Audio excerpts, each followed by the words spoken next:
Wallbox acaba de cerrar un acuerdo con sus bancos que afecta a más de 180 millones de euros de deuda. Es una de las reestructuraciones más grandes del ecosistema tech español en años. Hoy te cuento qué hay dentro, qué significa para la compañía y por qué importa más allá de Wallbox. Soy Jesús Martínez y esto es Ecotechers Podcast, donde analizamos lo que importa en el ecosistema de startup español. Hoy, con todo el foco sobre Wallbox. Para entender mejor lo que ha pasado esta semana, hay que volver al año 2021. Wallbox sale a bolsa en Nueva York. Lo hace a través de una SPAC, que es básicamente una fusión con una empresa instrumental cotizada. La valoración, 1.500 millones de euros. El optimismo era total. En sus presentaciones a inversores prometían 770 millones de ingresos para el año 2024 y más de 1.100 millones para 2025, con un crecimiento anual del 90% hasta el año 2027. La realidad ha sido muy distinta. En 2024 cerraron con 164 millones de ingresos. En 2025 fueron unos 145 millones. Los números rojos han ido persistiendo y el EBITDA positivo siempre ha sido una promesa. ¿Qué falló realmente? Pues básicamente que el mercado del vehículo eléctrico no creció como todos podían esperar. La propia Iberdrola, que era cliente y accionista a la vez, había firmado una carta de intenciones para comprar hasta 10.000 supercargadores. A cierre del 2024 había comprado apenas 113. No hay datos del 2025 aún, pero se trata de un 1%. Y mientras tanto, Wallbox había construido toda esa estructura, toda una infraestructura para el escenario optimista. Fabricada en Barcelona, en Texas, en Estados Unidos, en Alemania, en Marruecos. Una plantilla que llegó casi a los 1.500 empleados. Y para financiar todo eso, más allá de las múltiples rondas de capital, recurrió a la deuda, a mucha deuda. En 2020, Wallbox tenía 22 millones de deuda financiera, razonable para una empresa de su tamaño. En 2021, 51 millones. En 2022, 133 millones. En 2024, en el entorno de los 200 millones. Con más de un 60% con un vencimiento que tenía vencimiento en el año 2025. Y casi toda a interés variable. Los gastos financieros pasaron de 8 millones en 2022 a casi 24 millones en 2024. Eso es dinero que sale cada año sin generar ningún ingreso, que solo va para pagar intereses.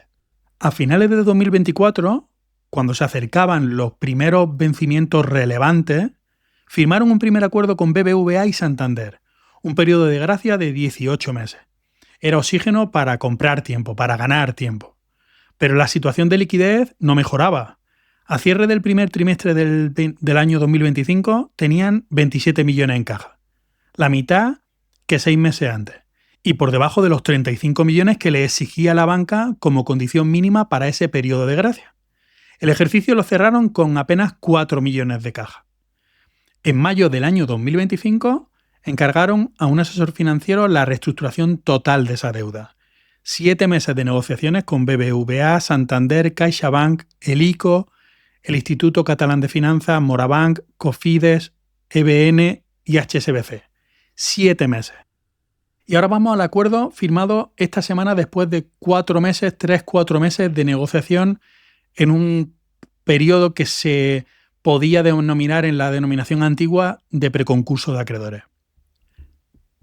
Afecta a más de 180 millones de euros de deuda. Lo han firmado a acreedores que representan el 83% de todo el pasivo. Y se espera que quede firmado definitivamente esta misma semana. Aún queda por delante una serie de autorizaciones regulatorias, entre ellas la propia homologación por parte del juez de lo mercantil de Barcelona. En la historia que publicábamos la semana pasada en Ecotechers Pro puedes ver toda la letra pequeña. Pero más allá de los términos financieros específicos, hay dos conclusiones claras. La primera es que la banca no ha dejado caer a la compañía, al menos por ahora. HSBC es la única gran entidad que se ha mantenido al margen de este principio de acuerdo. Esto realmente suena más como a una última oportunidad, por las condiciones, por el timing, por todo. La segunda conclusión es que el capital público sigue entrando en la compañía en plena situación delicada. Primero fue la SET, la llamada SEPI digital, con los 8 millones inyectados en capital el año pasado, a las puertas de la negociación de esta refinanciación, y ahora acude la Generalitat de Cataluña con otros 5 millones más. A esto hay que sumar el préstamo sindicado del año 2023, que también es refinanciado con este acuerdo, para la internacionalización del fabricante de cargadores. Con el acuerdo firmado día atrás, la realidad es que la compañía compra tiempo, pero tiempo para tratar de sobrevivir a un mercado cuyas perspectivas de crecimiento son bastante discretas en el corto y en el medio plazo. En 2025, justo antes de cerrar este pacto, los ingresos cayeron un 11% en Wallbox. El arranque de año no iba a ser mejor. En el primer trimestre de 2026 se esperaba un rango de hasta 35 millones de euros de ingresos, frente a los 37 millones del mismo periodo del año anterior. Antes de contarte las consecuencias para inversores y el futuro, solo te pido un momento. Todo el análisis de la letra pequeña de este acuerdo lo publicamos la pasada semana en Ecoteques Pro. Si quieres ese nivel de detalle completo, el enlace para suscribirte está en las notas del episodio. Solo €1 a la semana en el plan anual. Y ahora nos centramos en los accionistas. ¿Qué pasa con ellos? Enrique Asunción y su equipo han logrado atraer a muchas de las grandes familias catalanas y a varios nombres industriales de relevancia. ¿Cómo les afecta esta situación? Pues Iberdrola sigue dentro y con una posición muy relevante, de entre el 9 y el 10%, pero con minusvalía enorme en su inversión. En esta inyección de capital que acompaña la reestructuración pone otro €1.000.000. Francisco Rivera también. La familia catalana también acuden. Sealla, en cambio, no va. Al menos que lo haya hecho público hasta ahora. Tampoco lo hizo en la anterior.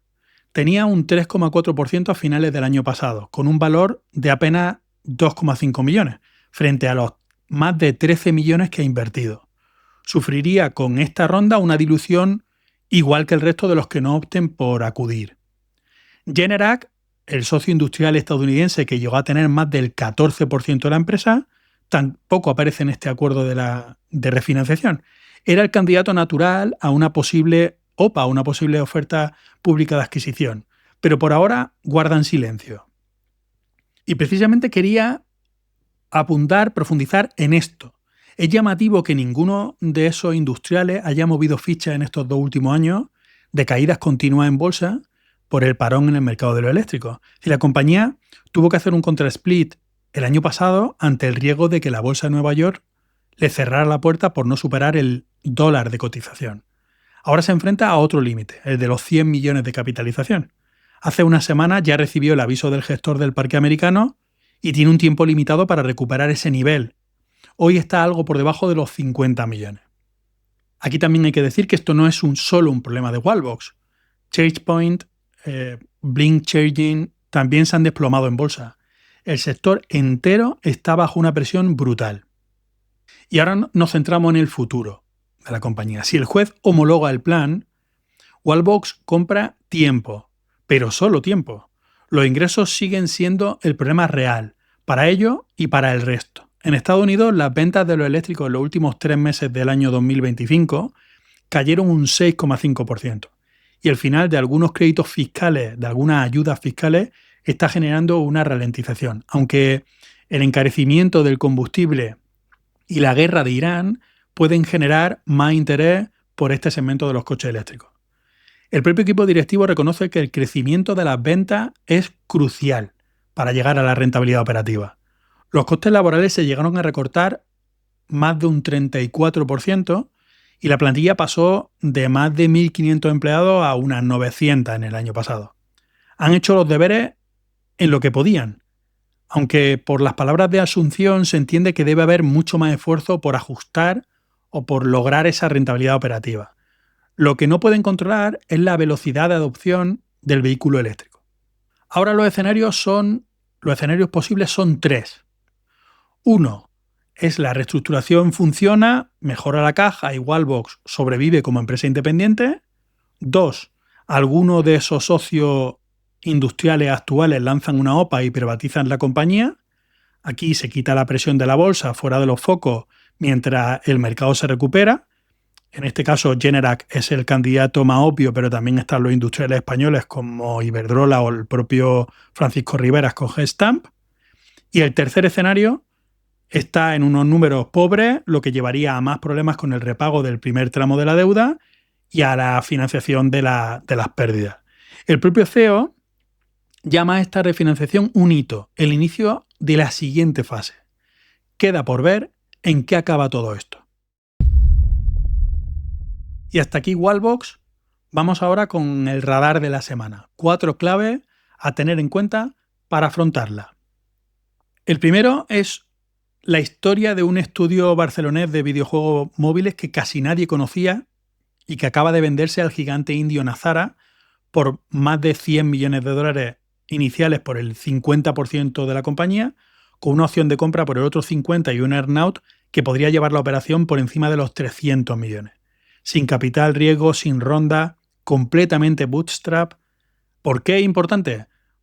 Básicamente porque es la primera gran operación del mundo del videojuego, del sector del videojuego español, después de la gran venta por 250 millones de dólares de Social Point en el año 2016. El segundo tema tiene que ver con Visma, el mayor comprador de startups de software español. En el año 2025 no cerró ninguna adquisición, pese a que sí que tenían sus planes hacer alguna compra, incluso estaba mirando el mercado de la gestión de las nóminas o del software de la gestión de las nóminas. Sí que compró posiciones minoritarias pendientes en Holded, declarando Wofo o Cuaderno, que ya comentábamos en Ecotechers, en la información en Ecotechers Pro. ¿Por qué es importante? Porque lo que haga Visma sí que importa desde el punto de vista de que todos sus movimientos marcan precio y tendencia en el SaaS español en un momento tan complejo con el estallido de la inteligencia artificial. El tercer tema es el del fundraising de los fondos de capital riesgo en España. En el primer trimestre del año, 14 fondos con algún componente tecnológico han recibido el visto bueno de la CNMV para lanzar su fondo. En conjunto, buscan levantar más de 790 millones de euros. La tendencia es bastante clara. Menos venture capital puro, más fórmula de private equity y un sector como el de la defensa ganando peso de manera muy importante en un momento geopolítico como el actual. Y con algo que no cambia. El dinero público, vía Cedeti, SET o Fondico, aparece en buena parte de los vehículos relevantes. Y el cuarto tema es algo de lo que ya hemos comentado en este podcast, que es sobre Glovo y su situación regulatoria. Delivery Hero ha publicado su informe anual y en él ha incluido la cifra de 524 millones de euros de pagos por parte de Glovo a la Seguridad Social en forma de cuotas a la Seguridad Social y de sanciones. Son 74 millones más de lo que tenía previsto hace 6 meses. Italia empieza a generar también un frente importante regulatorio para Glovo.